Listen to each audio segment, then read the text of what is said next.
The first time my wife said the word pregnant, she didn't sound scared.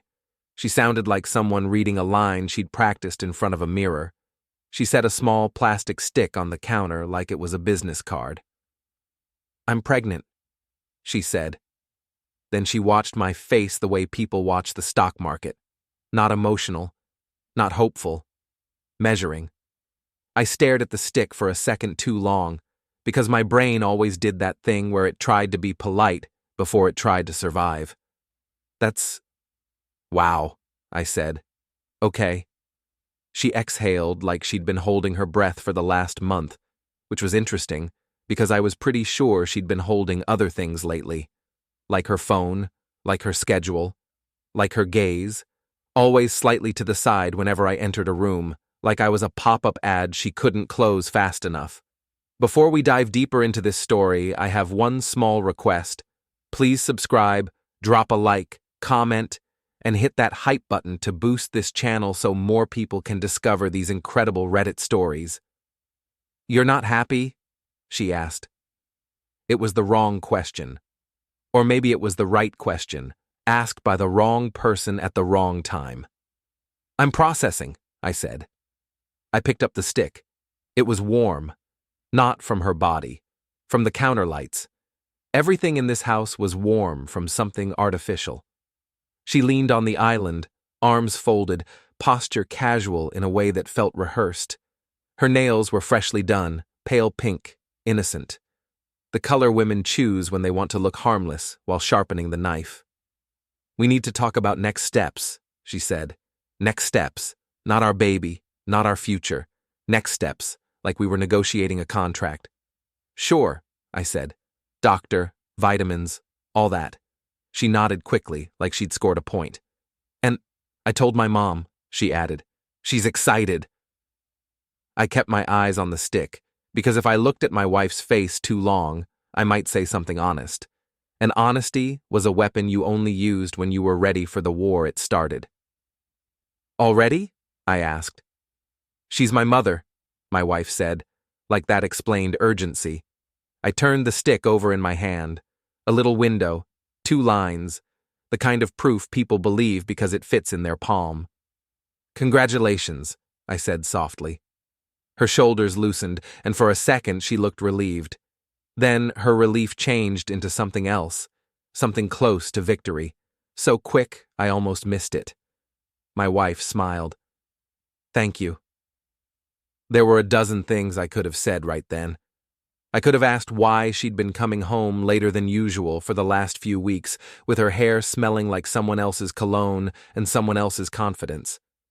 I could have asked why she'd started taking phone calls in the garage, the way criminals in bad movies do when they want the audience to understand they're hiding something. I could have asked why she'd bought new lingerie and then acted offended when I noticed it. But questions like that were gasoline. And if you don't know where the fire is going, you don't pour gasoline. So I did what I'd learned to do the last few months. I played dumb with a straight face. "What does the doctor say?" I asked. She blinked. "I haven't gone yet." "Still early?" "Very." I nodded. In my head, I was already counting days like a man counting bullets. I didn't need a spreadsheet. I had a memory built for patterns and mistakes. She slid her phone across the counter toward me, face down. "My friend knows a great OB. I can book an appointment tomorrow." Book an appointment tomorrow. Tell her mother today. But wait weeks to tell me, sure. "Okay," I said. Her eyes narrowed a fraction. "That's it?" I looked up at her. "What do you want? Confetti?" "I want you to care," she said. Her voice had the shape of sincerity, but it didn't have the weight, like one of those designer handbags that looks expensive until you pick it up and realize it's mostly air. "I do care," I said, and meant it in a way she didn't understand. "I'm just surprised." "Why would you be surprised?" There it was, the trap, laid out like a welcome mat. She wanted me to say something foolish, something that could be replayed later in a different tone. I shrugged. "We've been busy." Her gaze flicked away for half a second, and half a second was all I needed. "Busy," she echoed. Right. Then she smiled again, wider. We should celebrate. Maybe dinner? Dinner, a public place, witnesses, photos. I imagined her telling people later how calm she was, how supportive she tried to be, how distant I became. She'd frame it like a documentary where she was the brave narrator and I was the cold man in the background. Sure, I said. Pick the place. Her phone lit up on the counter. A message. She snatched it fast, too fast for someone who wasn't guilty of anything. The screen flashed a name before she flipped it over. Not long enough for me to read it, long enough for my brain to register the movement. Who's that? I asked lightly. She didn't miss a beat. Work, I nodded. Of course. She reached for the test again, took it from my hand, and tucked it into a drawer like she was putting away a tool. That was the part that stuck with me. Not that she was pregnant. Not that she said it like a headline. The way she put the test away. Like the test wasn't a life. Like it was leverage. She stepped closer and touched my arm, her fingers cool and careful, like she was reminding herself how to perform intimacy. You're going to be a father, she whispered. I looked into her eyes, and for a second I almost believed her, not because she was convincing, because humans are wired to believe what hurts less. I kissed her forehead. It felt like kissing a photograph. Yeah, I said. I guess I am. I went to the sink and turned on the water because I needed a sound that wasn't her breathing. My hands moved under the stream, automatic. Warm water, soap, friction. Like I could scrub the moment clean. Behind me, she started talking about colors for the nursery and prenatal vitamins and how we should be responsible. I watched the water swirl down the drain and thought about how many things in my life had gone down the drain while I stood there pretending not to notice. Then her phone buzzed again. Once. Twice. She didn't answer. She just stared at it like it was calling her by a name I didn't know. I dried my hands slowly. I didn't confront her. I didn't yell. I didn't demand anything. I just smiled the way you smile at a magician right before you figure out the trick. Because in my head, one quiet sentence rose above all the rest. If she was lying about this, then she was betting everything on me not proving it. That night, she fell asleep faster than I did. That alone told me everything. She used to need noise, a podcast, white sound, the low murmur of some true crime narrator explaining how people like her always got caught. Now she rolled onto her side, one hand resting on her stomach like a prop, and passed out in minutes. Like the job was done. I lay there staring at the ceiling fan, counting rotations the way some people count sheep. Every turn felt deliberate, controlled, mechanical, exactly like her story. I replayed the day backward because forward was too obvious. The stick on the counter, the way she said next steps, the speed with which she told her mother, the drawer. God, the drawer. You don't hide miracles in drawers. You hide tools. Around midnight, her phone buzzed again on the nightstand. She didn't wake up. That was new. She used to wake up if her phone vibrated 2 rooms away. Now it buzzed inches from her hand, and she didn't even twitch. I didn't touch it. Not because I couldn't.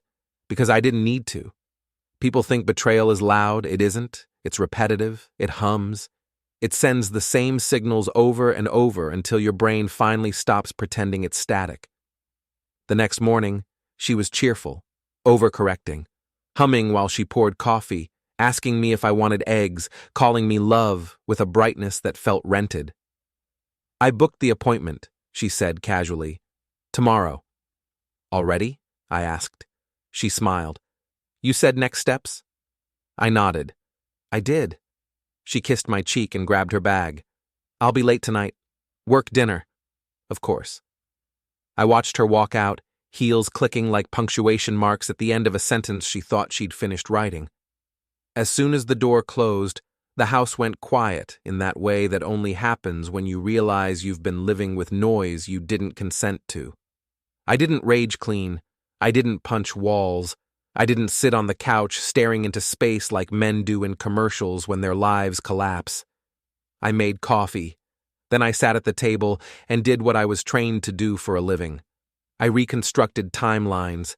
I pulled up my calendar, not hers, mine, meetings, trips, late nights, early mornings. I knew where I'd been. I always knew where I'd been. That was the thing about being boring. You leave very little room for doubt. 3 months ago, she'd gone on a team offsite. 2 nights.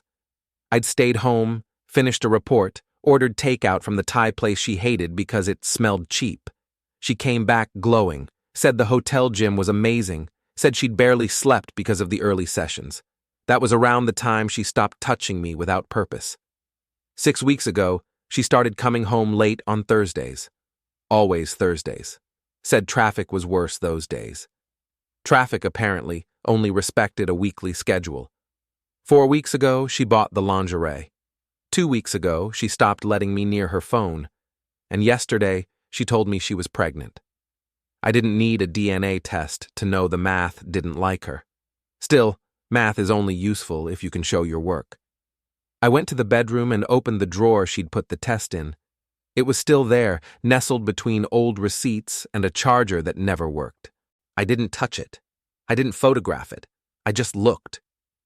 People assume revenge starts with action. It doesn't. It starts with restraint. That afternoon, my sister called. "I heard the news," she said, voice bright and too loud. "Congratulations!" Word travels fast when someone wants it to. "Thanks," I said. "She told you?"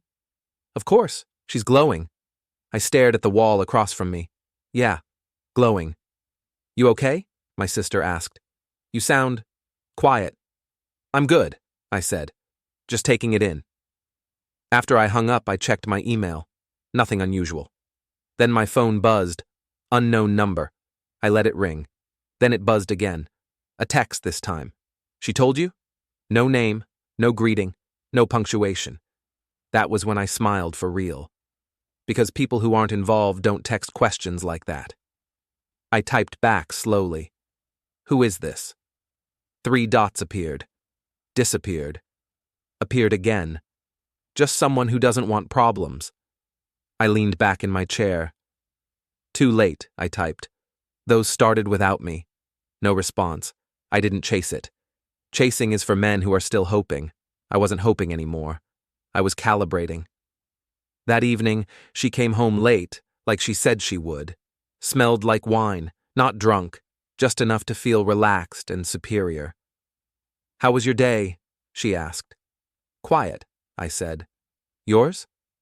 "Busy," she replied, already halfway to the shower. I watched her go and wondered who else she'd told already.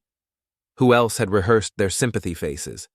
Who else was waiting for me to either explode or disappear? Neither was on the schedule. That night, I slept better than I had in weeks. Because once you accept that someone is lying to you, the uncertainty disappears. And uncertainty is the part that hurts. The next morning, as we walked into the clinic together, she squeezed my hand in front of the receptionist. A performance. For the audience. I squeezed back. Not because I felt anything. Because I wanted her to remember the moment later and realize how calm I'd been. The ultrasound room was dim. The doctor cheerful. My wife lay back, already positioned like someone who knew the angles. "Excited?" the doctor asked me. I smiled. "You could say that." The screen flickered to life. I didn't look at it. I looked at my wife's face instead. She wasn't watching the screen either.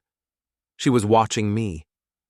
The doctor narrated shapes and measurements in a tone that suggested wonder, but it sounded like background noise to me, like a radio playing in another apartment. I nodded at the right moments, asked one safe question, smiled when expected. My wife relaxed when she realized I wasn't about to collapse. That was mistake number 1. On the drive home, she talked about names, neutral ones, names that wouldn't raise eyebrows, names that sounded good on resumes. She'd always thought ahead like that. Life wasn't something you lived with her, it was something you optimized. "Do you like any of them?" she asked. "I'll get used to whatever you choose," I said. She laughed. You're being weirdly calm. I trust you, I replied. That one landed. I felt it in the way her laughter clipped off early, like someone pulling a plug from a wall. That evening, I went for a walk, not to clear my head, to let it work. The neighborhood was quiet in that curated way where lawns are cut on schedules and nobody asks real questions. I walked past houses where people waved and congratulated me without knowing why. Word had spread again. She was efficient like that. Halfway around the block, I passed the Reynolds place. 2 cars in the driveway, one of them unfamiliar. Black. Expensive. The kind of car that didn't belong to anyone who worried about interest rates. I slowed my pace without stopping. The license plate caught my eye. Local. Custom frame from a luxury dealership downtown. I kept walking. That night, my wife took her phone into the bathroom and ran the shower longer than necessary. I brushed my teeth and listened to the water, to the muffled sound of her voice leaking through steam. Not words. Tone.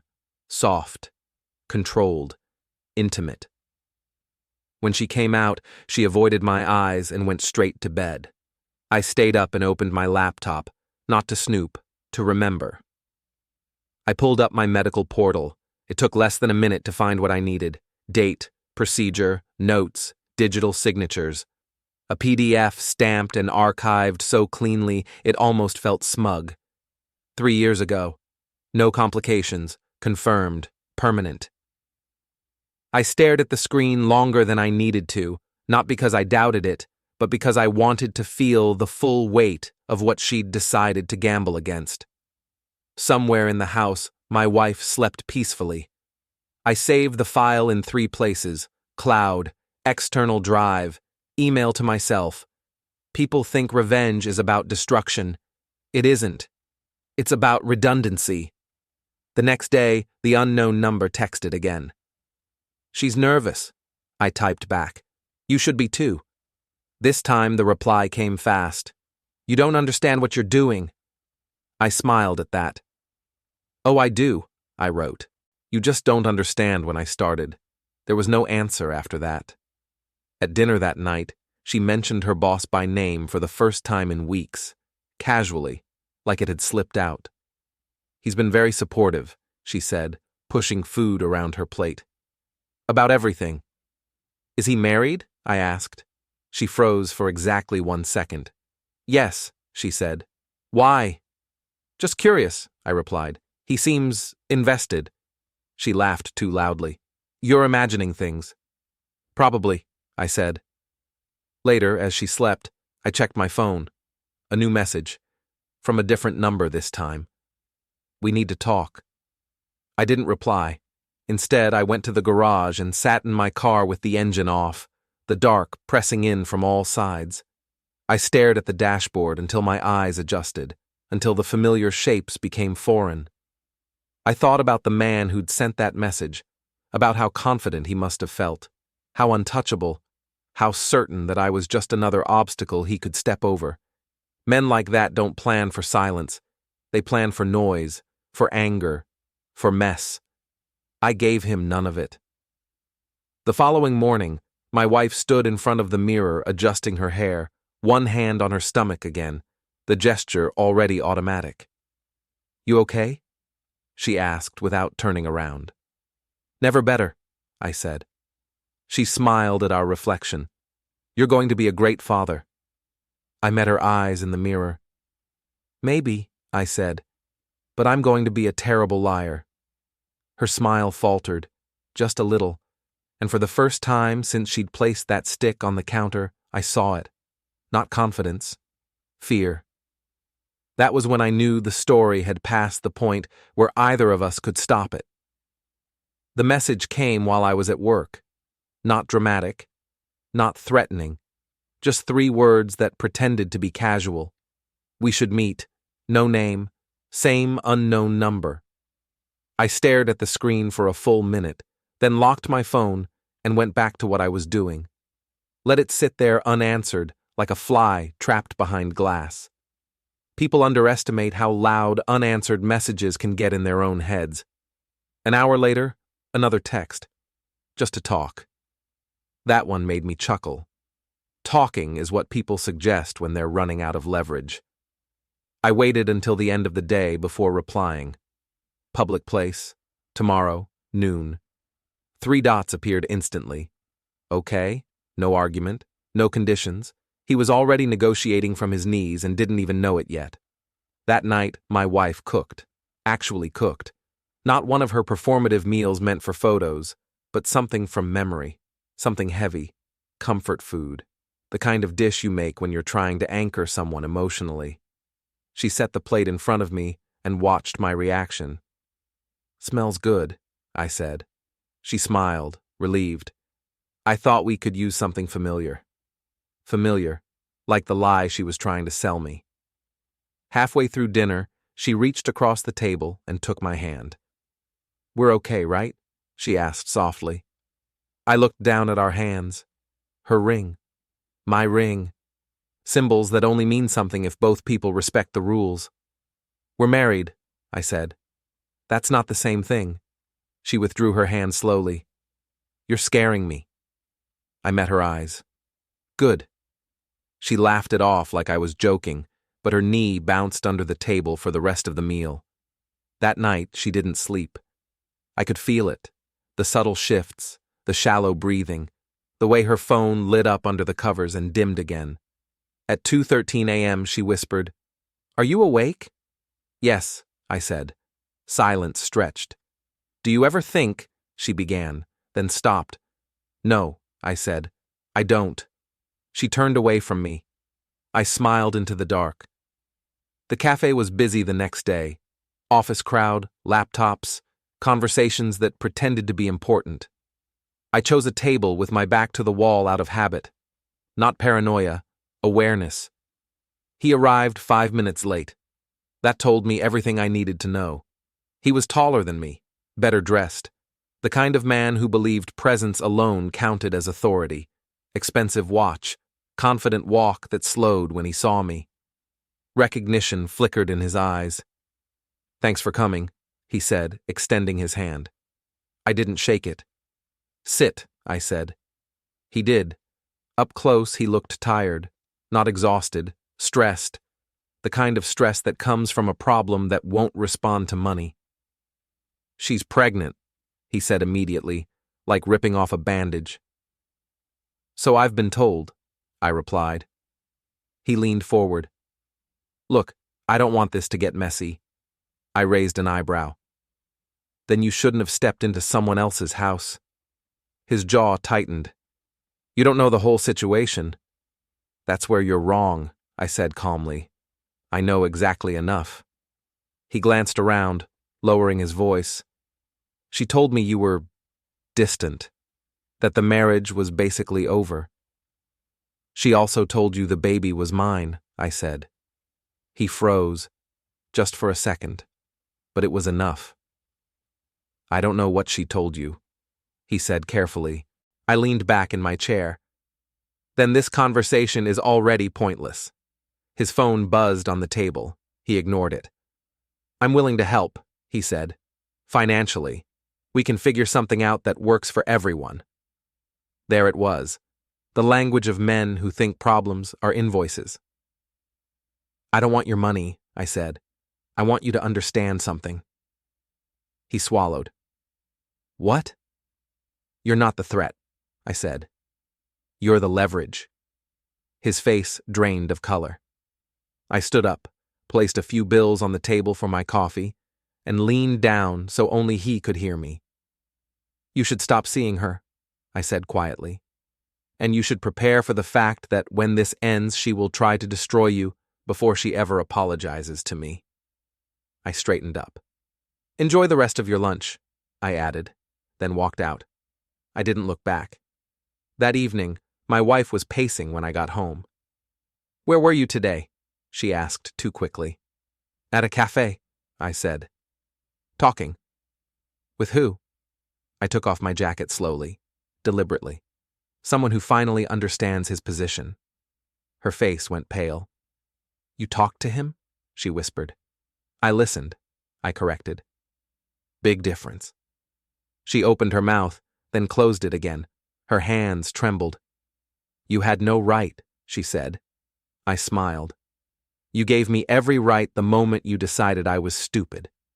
She backed away from me like I'd taken a step forward, even though I hadn't moved. That night she locked herself in the bathroom and cried, loud enough to be heard, loud enough to be noticed. I let her, because the sound of someone realizing they're losing control is the first honest sound they make. And it was just getting started. By the end of the week, she stopped pretending. Not all at once. She didn't confess or explode. She adjusted. People like her don't collapse when the ground shifts. They change their footing and act like it was always intentional. She became careful. Careful with her words, careful with her phone, careful with how she touched me, which was to say, she didn't, not anymore. Intimacy vanished completely, replaced by a politeness that felt like customer service. She started documenting things.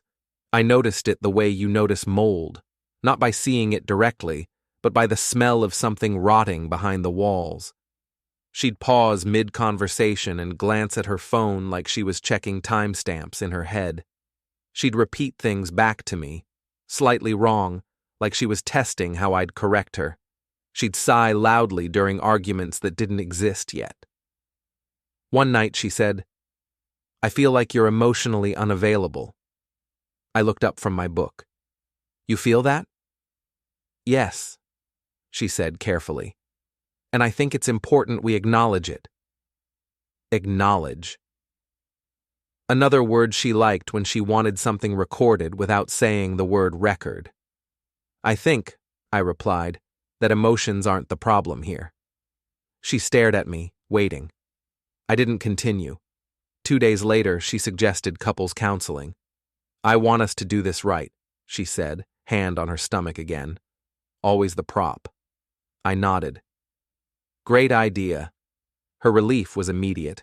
She thought this was a win, thought therapy meant delay, thought delay meant control.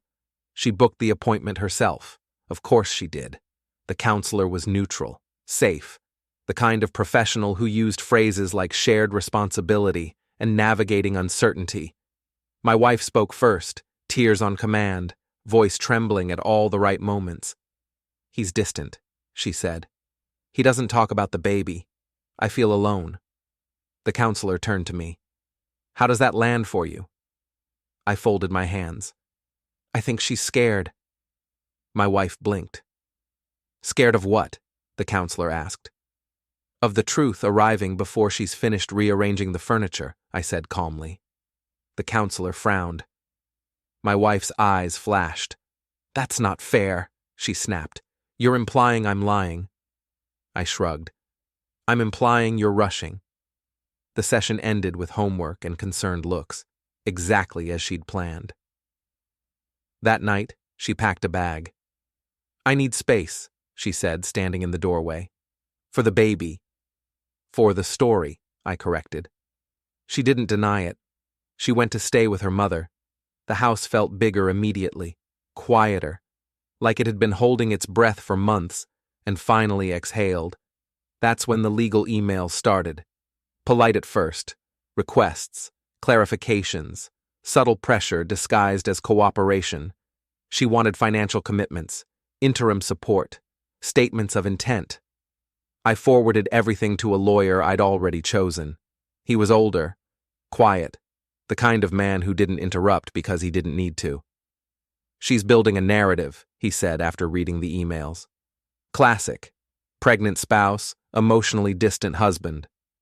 "I assumed," I said. He glanced at me.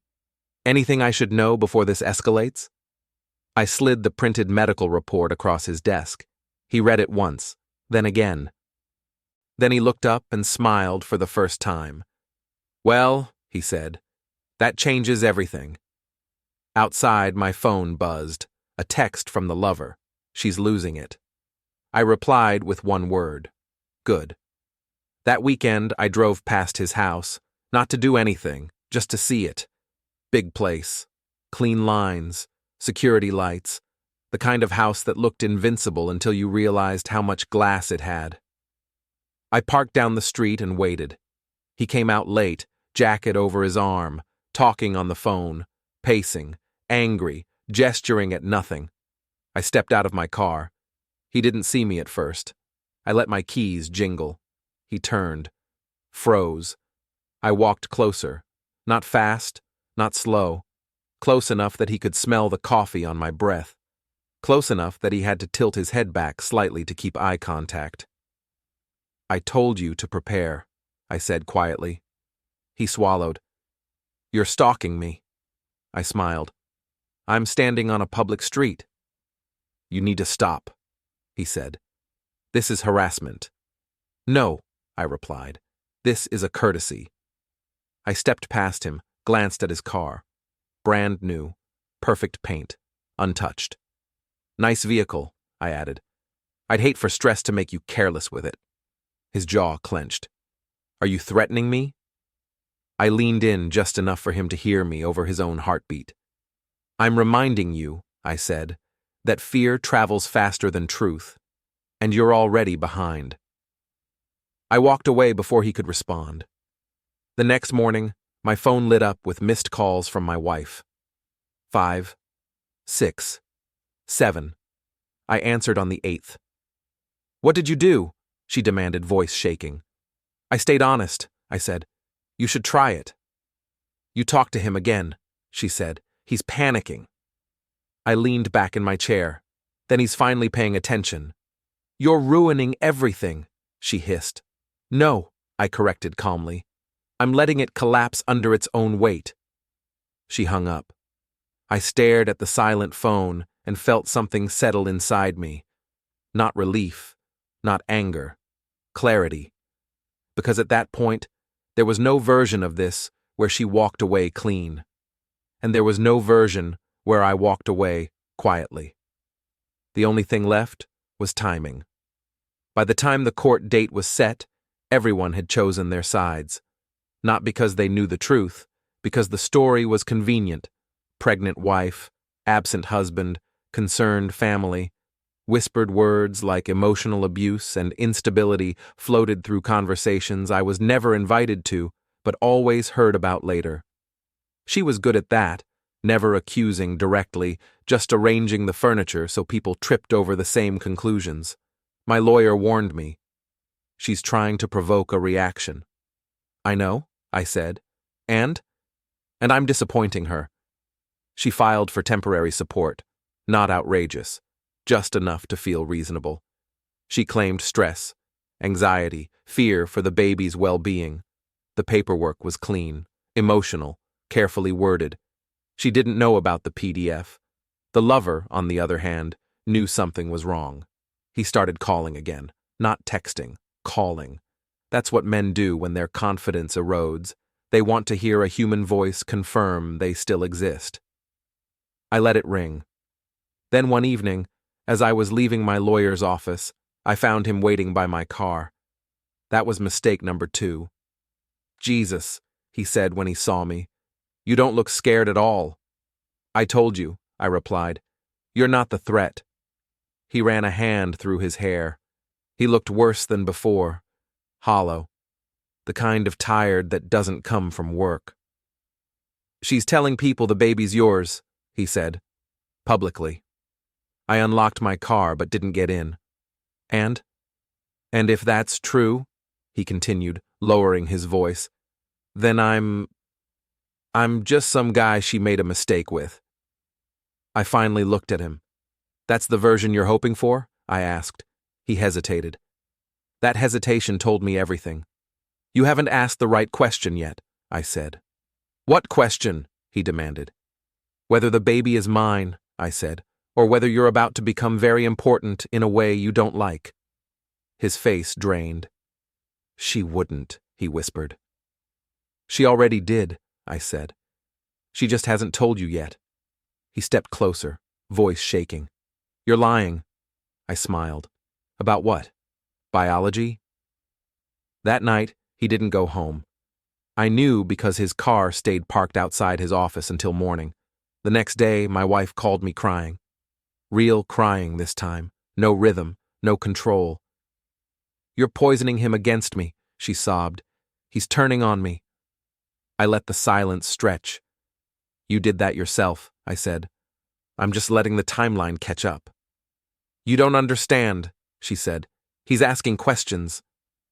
That's what happens when adults stop pretending, I replied. She hung up again. 2 days later, her lawyer requested a continuance. They needed more time. That was when I knew the collapse had begun. The court hearing was set for a Tuesday morning. Gray weather. Appropriate. My wife arrived early, visibly pregnant now, dressed in soft colors, hand resting protectively on her stomach. Her mother sat behind her, glaring at me like I'd personally invented betrayal. The lover wasn't there. That absence spoke louder than any testimony. When proceedings began, my wife took the stand first. She spoke smoothly, about emotional distance, about fear, about feeling abandoned during a vulnerable time. She never raised her voice, never overplayed it. She was very good. Her lawyer painted me as cold, calculated, uninvested, a man who refused to engage emotionally with his pregnant spouse. I listened. Then my lawyer stood. He didn't rush, didn't posture. He asked simple questions, dates, conversations, statements my wife had already rehearsed answers for. Then he paused. Just one more clarification, he said. You're certain my client is the father of your child? Yes, my wife said firmly, of course. Without doubt? She glanced at me, smiled sadly. Without doubt. My lawyer nodded and turned to the judge. Your Honor, he said calmly, may I submit a medical record into evidence? The judge frowned. Relevance? My lawyer looked at my wife, then back at the judge. My client underwent a vasectomy 3 years ago, he said. Confirmed, documented, no complications, no reversals. The room went silent in a way that felt physical. My wife's smile froze. The judge leaned forward. Is that accurate? My lawyer slid the document across. It is, he said. My wife opened her mouth. Nothing came out. I watched her face in real time as the story collapsed inside her head. Not shattered, unraveled, like pulling one thread and watching everything loosen. Her lawyer whispered urgently. Her mother gasped. Someone in the back row murmured something that sounded like, "Oh my God." The judge looked at her again. Would you like to revise your statement? He asked. She didn't answer. I finally stood. Not because I had to, because I wanted to. I didn't argue, I said quietly. I didn't accuse. I didn't defend myself. I met her eyes. I just told the truth. She started crying then, not performative, not controlled, real, and ugly. That was when I knew it was over. Not because the judge ruled, but because the lie no longer belonged to her. It belonged to everyone in the room. The judge recessed for 10 minutes. 10 minutes was all it took for the world my wife had built to rot from the inside. Her lawyer stopped whispering and started arguing. Not with me, with her. Low, sharp, professional panic. Her mother stood up, furious, demanding explanations that didn't exist yet. Phones came out, messages flew. People who'd smiled at her an hour earlier suddenly wouldn't meet her eyes. I stayed seated, still. Calm was contagious when you were the only one who had it. When the judge returned, the ruling was swift. Temporary support denied. Claims dismissed pending investigation. The tone wasn't angry. It was disappointed. Judges don't like being lied to, especially not with paperwork. My wife didn't look at me as she was escorted out. She didn't have to. I could feel the weight of her stare anyway. Outside the courthouse, the air felt cleaner, sharper, like a storm had passed and left everything stripped to its bones. My lawyer shook my hand. You did exactly what you were supposed to. I know, I said. He hesitated. Be careful what comes next. I smiled. I already was. I didn't go home. I drove. Not fast, not slow, just deliberate. I knew where he would be. Men like him always go to the same place when their carefully separated lives start bleeding into each other. Somewhere private that still feels important. Somewhere they think they're safe. His office garage was underground. Concrete, echoes, cameras that worked just well enough to document regret. I parked 2 levels down and waited. It didn't take long. His car rolled in like it always did, confident, automatic, muscle memory doing the work his brain couldn't anymore. He didn't see me until I stepped out from between 2 pillars. He slammed the brakes. The echo boomed through the garage. "What are you doing here?" he snapped, voice cracking halfway through the sentence. I raised my hands slightly, empty, calm. "Relax," I said. "Public building, cameras everywhere, remember?" He got out of the car anyway. Big mistake. His confidence was gone, but his ego hadn't caught up yet. "She lied to me," he said, pacing. "She told me you knew, that you were okay with it." I tilted my head. "With what?" He stopped pacing. "With everything," he said weakly. I walked past him, slow, inspecting his car like I was thinking about buying one. Ran a finger along the door. Whistled softly. "You know what your problem is?" I asked. "You assumed the quiet guy was the least dangerous one." "Don't threaten me," he said. "I've already lost enough." I stopped at the rear of his car. "Oh," I said.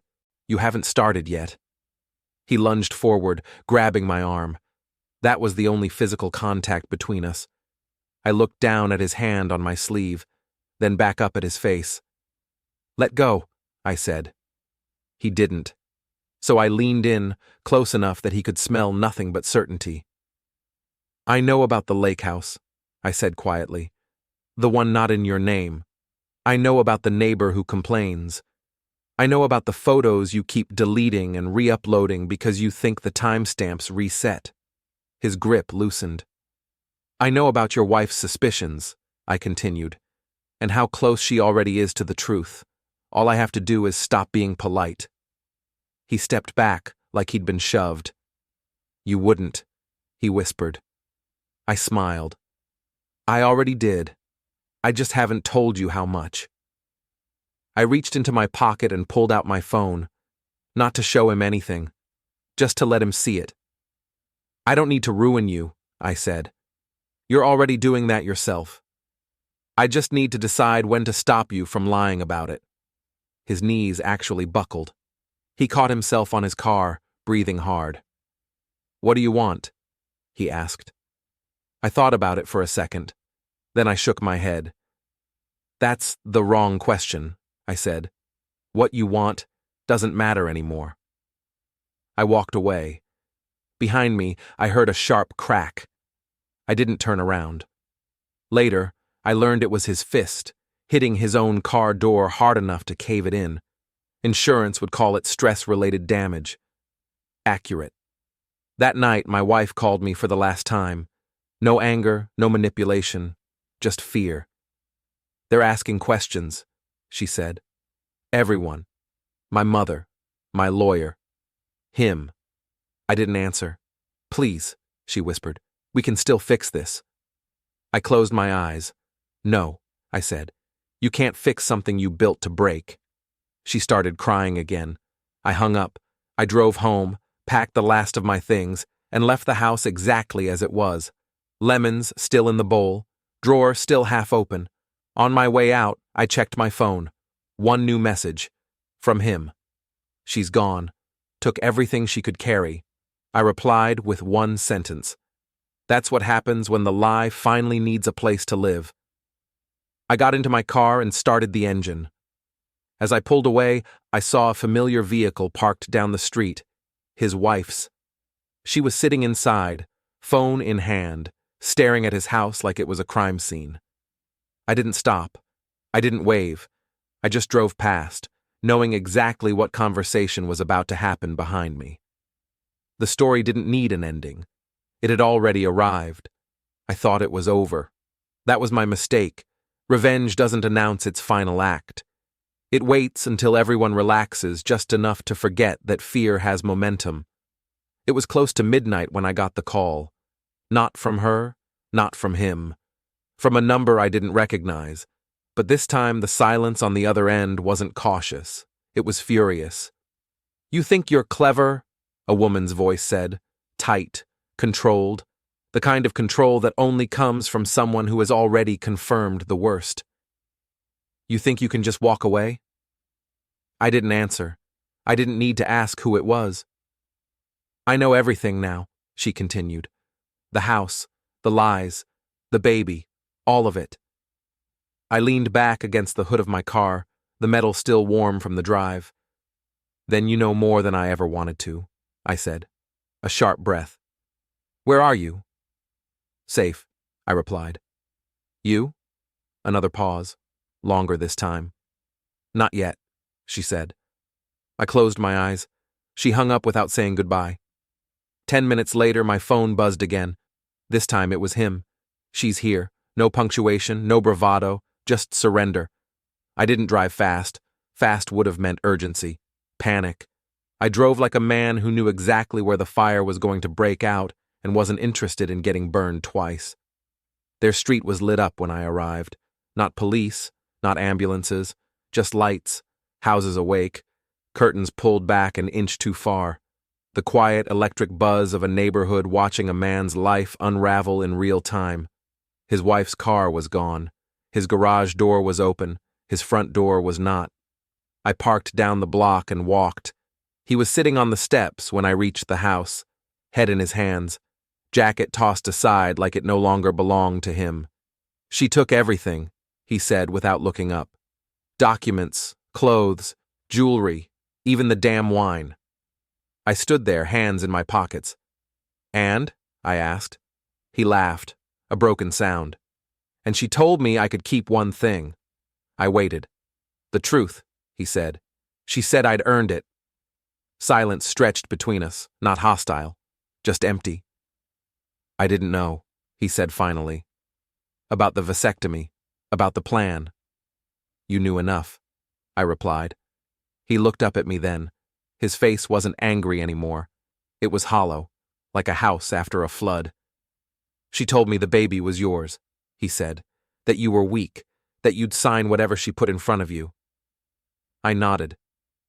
She believed that too. "What happens now?" he asked. I thought about the answer, about how easy it would be to keep going, to push, to destroy what little structure he had left, his job, his reputation, his family name. I thought about how tired he looked. "This," I said, "this is what happens." He swallowed. "You're not going to—" "No," I said. "I don't need to." He stared at me, confused. "I already won," I added, "and you already lost everything you thought made you untouchable." He nodded slowly. "I'm scared," he admitted. I leaned down so we were eye level. "You should be," I said quietly. "Not of me, of what you'll tell yourself when you try to sleep." I straightened and walked back to my car. I didn't look back. I didn't have to. 2 days later, the final message came. From her, no accusations, no tears, just one line. "You planned this." I stared at it for a long time. Then I typed back, "No, you did. I just finished it. I blocked the number. I didn't pack up memories, didn't burn photos, didn't give speeches to empty rooms. I left, not dramatically, not symbolically. I closed the door, locked it, and put the keys in the mailbox like something returned to sender. As I drove away, my phone buzzed one last time. Unknown number. I didn't answer. I didn't need to, because some stories don't end with forgiveness. They end with silence, and silence, when you've earned it, is the loudest victory there is.